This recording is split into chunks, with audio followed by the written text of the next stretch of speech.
सीताराम सीताराम सीताराम। हे राघव, भोजन का तुम्हारे मन और शरीर पर बहुत प्रभाव पड़ता है। जैसा भोजन तुम खाते हो वैसा ही तुम्हारा मन और शरीर बन जाता है। यदि तुम पवित्र और शुद्ध भोजन पाओगे तो तुम्हारा मन और शरीर भी पवित्र और शुद्ध रहेगा। भोजन का तुम्हारे विचार और भावनाओं पर असर पड़ता है। यदि तुम अशुद्ध और अपवित्र भोजन पाओगे तो तुम्हारा मन, विचार और भावनाएं भी अशुद्ध और अपवित्र हो जाएंगी। इसलिए यह बहुत जरूरी है कि तुम अपने भोजन का विशेष ध्यान रखो। पवित्र और शुद्ध भोजन ही पाओ। हे राघव, तुम साधु और महात्माओं को देखोगे, वे सभी जगह भोजन नहीं पाते। वे किसी भी भंडारे अथवा निमंत्रण में भोजन नहीं पाते, क्योंकि भोजन लाने एवं पकाने में यदि शुद्धता का ध्यान नहीं रखा गया तो महात्मा से भजन नहीं हो पाएगा।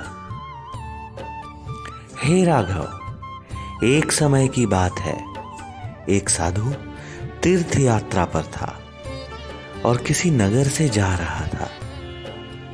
नगर के सेठ को जब पता चला तो सेठ उन्हें अपने घर पर भोजन के लिए आमंत्रित कर लाया। सेठ बहुत लालची था और उसने गलत काम कर खूब धन कमाया था। साधु सेठ के घर पहुंचे तो उन्हें एक सुंदर पात्र में भोजन परोसा गया। भोजन करने के बाद सेठ ने साधु को अपना पूरा घर दिखाया और साधु को रात अपने घर रुकने हेतु आग्रह किया।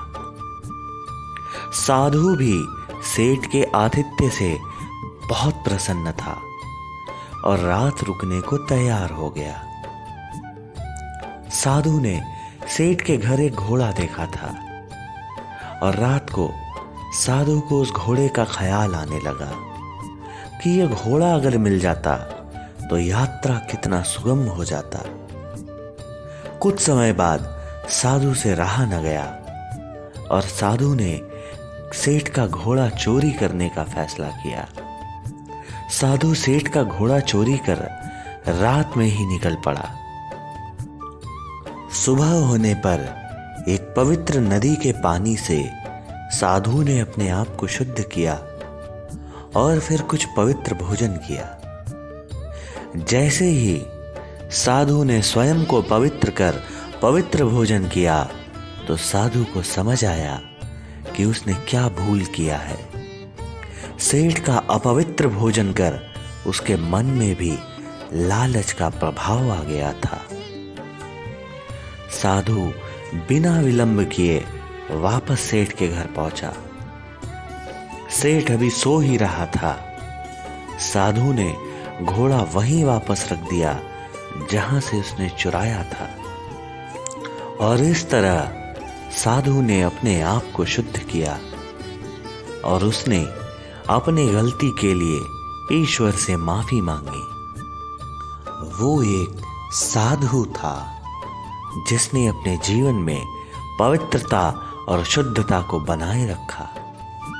हे राघव, यदि तुम्हें भी भक्ति मार्ग पर चलना है तो जहां तक संभव हो सके भोजन के पवित्रता का ध्यान रखना।